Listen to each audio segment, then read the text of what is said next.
This is Boomer Life on CL 650. Welcome back to the program. Sterling Fox with you. Nice to have you along with us as we give this episode of Boomer Life over to the matter of retirement living. And our guests, well, two of them are from Revera Retirement Living. Lydia Miller is Regional Sales Director for BC for Revera.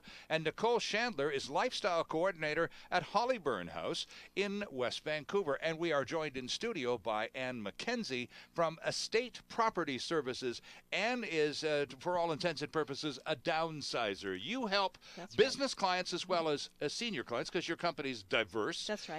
But for the purposes of this conversation, you're the kind of person invaluable in making the move from the house, the old homestead, to the seniors community. This is for all parties concerned, whether it's us boomer kids, our senior parents.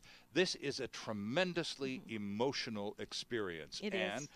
You get called in by people like Nicole and Lydia, your experience and your compassionate attitude, and you're a third party. You're not this person's kids. You're not a business associate. You're you're there to help and give advice, and you're good at it because you've been doing it for so long.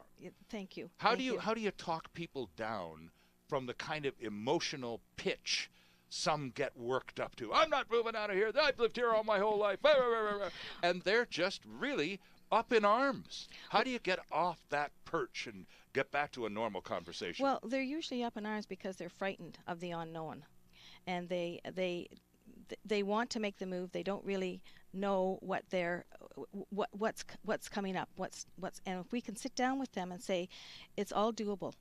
You know, you're the person, as I said before, who's driving this project, and we will walk you through it, and we'll take it step by step. We'll work to a schedule. We'll get you moved, comfortably moved. Then we'll go into your house, and I should just backtrack. Typically, we like to have our client comfortably moved into their new suite before we tackle their home. Okay. Because it's very important that we are very clear that they have, in the end, what's near and dear to them, and that they're comfortable with the furniture that they have in their home, that we haven't missed anything. Then we go back into their home, and under their direction, we prepare the balance of property for gifting to their family and friends. Anything that has any kind of intrinsic value at all, we send off to auction. Okay. We never sell anything out of the house or the home, or we never have a garage sale. We always do it off-site. It's much safer. Sure. And especially if the house is empty, then, right? That's right. Yeah. And then we pack the balance of property for a charity, and disposal. And what happens? What happens when Okay, it takes a tremendous amount of persuasion, I'm sure, for some, to get to the point where, okay, all right, I get it. My kids are right. I do need to move into a seniors community. They're actually right for a change, and I'm not. So, okay, now I've got to divest myself of the house and all its contents. But, what's the sequence? You're suggesting, Ann, that taking care of business, getting the move to that new community is the most important event in that person's life. That's right. Physically, getting out of the house, getting away from the stuff, into the new environment. That's right. That's right. And then the next step, as I said, was this is a good time to gift any items to your family, to your children, but also while you're offering those precious items that you've collected over the years, your silver tea service or your good set of dishes. Many times the next generation, they're not interested. Right. And so you can talk to your blue in the face, but your child doesn't want that tea service. They don't want the tea service. That I suggest to my clients that, don't make it an issue. This is the time to say, okay, I'm offering it to you. If you don't want it, that's fine. Then we send it off to auction. Right. One of the sad things that's happened over the last, I've been in business since 2003, and I found a huge change in what we can send off to auction and what we can send off to donation. You don't realize the kind of money today that you did even in 2003 for bedroom suites and dining room suites. Right. And that was our parents' most prized possession. Absolutely. They saved for that dining room suite, and they had all their family meals there. And today's generation, they don't buy complete bedroom sets or complete dining room sets. They pick and choose what they want. So we tell our clients, if you want that buffet, take the buffet with you. Don't worry about selling the buffet with the dining room suite. And so auction houses are more selective about what they'll take. You don't realize the kind of money, but I say whatever you get is better than a kick in the pants. Right, but also some of those wonderful items, like the silver tea service, that, as it turns out, none of my kids are interested in. I'm astonished, but none of them want it for whatever reasons. Right. I can either sell it at auction or I can give it to maybe the hospital thrift shop. That's right. That's right. That's right. One of the other issues that we have, that our clients have, is their libraries. Oh, it's very, very difficult. You can't donate anything that's academia. You can sell books that are interesting in this geographical area, like fishing or logging or forestry, that sort of thing. We can sell those books. Otherwise, we have to donate them, or I'm sorry to say, dispose of them. Interesting. Now, would a place like your community in West Vancouver, Nicole, accept someone's library, or do you already have a very full library? We have a very full library for that exact reason. Right. Oh, I see. So it has been gifted, and now it's full. Yeah. So we have a librarian at Hollyburn House that's very busy, constantly maintaining the shelves, and maybe we're changing things out, sometimes donating them to the West Van Library, etc. So it always has a different life. All those Anne Hathaway novels, right? The romance novels. That's right. But I find when we call libraries, they just say, "Oh, it's a state property services again." Right. You know. But we work with a gentleman who travels throughout the interior of BC, and he visits many Native communities. And so if we really get stuck, and we do have books that are of interest, forestry or fishing and that, he takes them with him and he donates them. So there's always a home, to find. So, and with regards to charity. By the way, just an interject, kind of a personal question. I don't have a lot of books. I have a few, but I have 5,000 albums, records. So a lot of us are audiophiles and collect music. Now, I have LPs, the old school stuff. I know, they're wonderful. You know what they are. But, and people have DVD collections. And so what do you do with these? Can you take them with you, or is it just too much?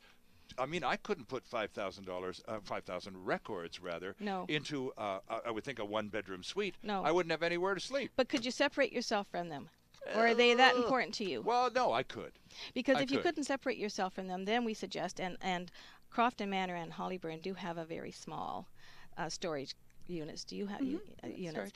And so we suggest, if you have a situation like that where you have your beloved LPs or family albums that you can't separate yourself from, and it's causing you stress, put that stress aside, pack them up in small boxes and put them into storage until the move is complete and you can deal with it. Right.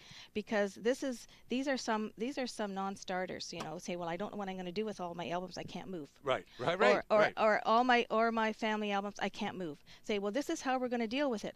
You're too stressed right now. Let's just get them packed up and we'll put them into a storage unit.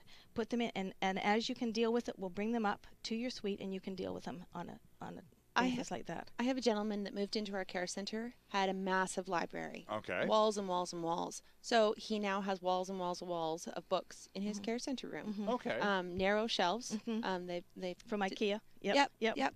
Secured to the wall, and there's no artwork. It's all books. He's got that pleasure because they're important to him. That's right. And he's surrounded by what he loves. Far more important than any paintings or That's all those creature comforts that books provide. Okay, but we had a lady in South Surrey that had to bring her wine cellar.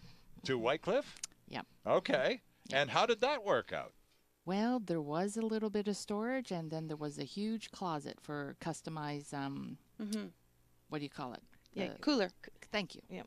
Yeah. Oh, so it's a wine cooler, a wine collection was achieved. If that's what it's going to take, if that's going to provide them that comfort to make the next step and go through with a move, to improve their lifestyle, if it means changing out and renovating a closet or whatever to make it work, that's what you do. That's right. I was asking Anne earlier, Nicole, about this whole the fact that so much of this happens at such a high intensity of emotion, and everybody's just on the thinnest of edges, and one wrong word and you blow up, and Anne, you see this all the time. Right. So again, I asked Anne about eliminating or reducing, letting some of the air out of the tires and just calming things down. What are your tricks or secrets, or what do you do to assist in that process, as Anne does with her clients? Well, I think there's a lot of hand-holding.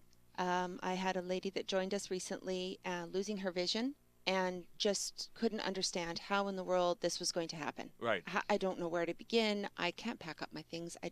How am I going to do this? And sure enough, it happened. Mm-hmm. She made that move, but it was a lot of emails and a lot of touching base, and not everything came to Holly Burn House, but there was a lot of repurposing.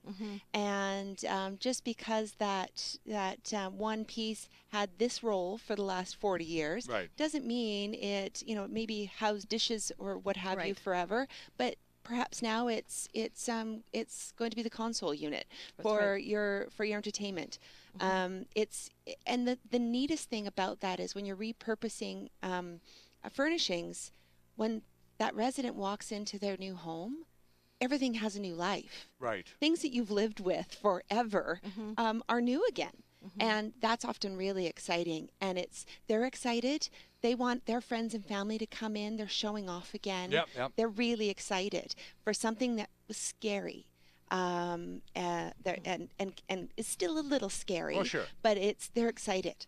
And again, really want to show it off. And I think that's so special. I would think, Lydia, all of this boiling down, as Anne has so eloquently put it, the more you can be involved in the decision-making process, you're literally in the driver's seat, so the more sense it will make to you as things unfold. And also the joy of giving can be included into this traumatic moving and getting rid of my stuff, repurposing, your word, Nicole. I mean, all of a sudden, if you apply that repurposing to your stuff, and then all the nice positive things that can happen to all that stuff you were so worried about letting go of. Well, gosh, you know what I did with the bedroom set? Well, it's in a home for abused women, and it's in a shelter now. That's right. Gosh, that's fabulous. That's right. Someone's trinkets That's is another man's treasure, right? That's right. And to the kids, and Mom really wants you to have that item, take it. Yeah. Just take it. Yeah, right.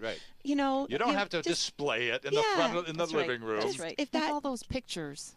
Yeah, right. But if she has that tea set that That's she right. desperately wants you or the granddaughter to have, take it, make her happy, right? And And then call Anne about what to do with it. Yeah, This is Boomer Life here on CIL 650. Our guests from Revera Retirement Living, Lydia Miller and Nicole Chandler, and from Estate Property Services, Anne McKenzie is with us. And I would highly recommend, by the way, taking a moment out of your busy day to check out the Revera website. And whether it's Hollyburn House in West Vancouver or Whitecliff in White Rock or any of the other communities around British Columbia, you go to reveraliving.com, and then you can click on whichever community you want to investigate up close and personal. And Revera, shall I spell Revera again? Yes, please. REVERA living.com. Thank you. But don't surf while you're driving, please. Good advice from Lydia Miller. And we're back with more, hopefully, right after this. It's all about the big boomer lifestyle. Boomer Life on CIL 650.